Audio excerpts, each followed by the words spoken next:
என்ன இது இந்த இடம் புதுசாக இருக்குன்னு தானே பார்க்குறீங்க. எல்லாருக்குமே இந்த இடம் தெரிஞ்சிருக்கும். உங்களுக்கும் இந்த இடம் என்னன்னு தெரிஞ்சிச்சுன்னா மறக்காமல் கீழே கமெண்ட் பண்ணுங்கள். இது என்ன ஊருன்னு பார்த்தீங்கன்னா இது கடலூர். என்ன இடம்னா இதுதான் மீன் மார்க்கெட்டு. மீன் மார்க்கெட் பொறுத்த வரைக்கும் எதுக்கு வருவாங்கன்னா ஃப்ரெஷ்ஷான மீன் கிடைக்கும் அப்படின்னு சொல்லிட்டு வருவாங்க. நான் எப்போதுமே மீன் மார்க்கெட்டில் ஃப்ரெஷ்ஷாகவும் கிடைக்கும், ரேட்டும் கொஞ்சம் கம்மியாக இருக்கும் அப்படின்னு சொல்லிட்டு வருவாங்க. ஆனால் இங்கேயும் வந்து அதே ரேட்டு தான் சொன்னாங்க. ஆனால் எல்லாம் ஃப்ரெஷ்ஷாக இருக்குது. அது மட்டும் தான் மீன் மார்க்கெட்டில். 450 இல்லைன்னா 400 கொடுத்து ஏன்னா நாங்கள் ஏலத்துக்கு வச்சுருக்கோம், அதனால் கொடுங்க. கிலோவில் வாங்கினா இது எங்களுக்கு நண்டு எவ்வளோ? நண்டு 300. 300வாங்களா? ஃப்ரெஷ்ஷாக இருக்கா? இல்லை நண்டெல்லாம் ஒரு கூறு 300 போட்டால் இது 300 கொடுக்குறோம். நாங்கள் கேட்ட வரைக்கும் ரேட்டு எதுவுமே ஒழுங்காக இல்லை. ரேட்டு வந்து ரொம்ப அதிகமாக இருக்குது. நம்ம தெருவில் கொண்டு வரதோட மீன் மார்க்கெட்டில் நம்ம ஊரில் போய் வாங்குறதோட இங்கே வந்து ரேட்டு ரொம்ப அதிகமாக இருக்குது. நண்டு வந்து கிலோ 300 சொல்கிறாங்க. சங்கரா மீன் வந்து கிலோ 450 சொல்லி 400 தருவேன் அப்படின்னு சொல்லியிருந்தாங்க. இங்கேயும் அதே சொல்கிறீங்க, அதே ரேட்டு?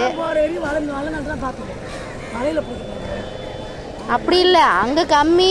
இது பிடிக்கிற இடத்துக்கே வந்தால் கம்மியாக இருக்கும். இது எப்போ வந்தது? அப்போ நீங்கள் பிடிக்கிறதா? இங்கேயே வருமா? இங்கேயே வாங்கிப்பீங்க?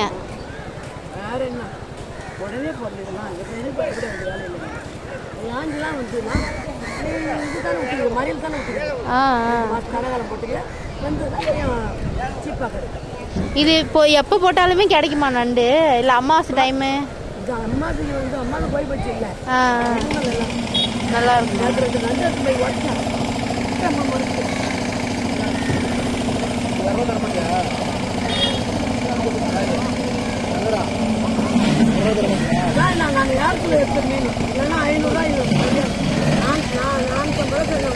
தெருவுக்குள்ளே கொண்டு வரது கூட ஓரளவுக்கு ஃப்ரெஷ்ஷாக தான் இருக்கும். அவங்களே 200 சொன்னாவே நம்ம வந்து 150 கொடுங்க அப்படின்னு கேட்குற ஆளுங்க நம்மலாம். ஆனால் இங்கே வந்து 400 கொஞ்சம் கூட குறைக்கவே இல்லை. ஆனால் மீனை பார்க்க எவ்வளோ சொன்னாலும் வாங்கலாம் அப்படின்னு தான் தோணுச்சு. அந்தளவுக்கு மீன் ஃப்ரெஷ்ஷாக இருந்துச்சு. அந்த வெயிலுக்கு அதுக்கும் மீன் அப்படியே மின்னுச்சு.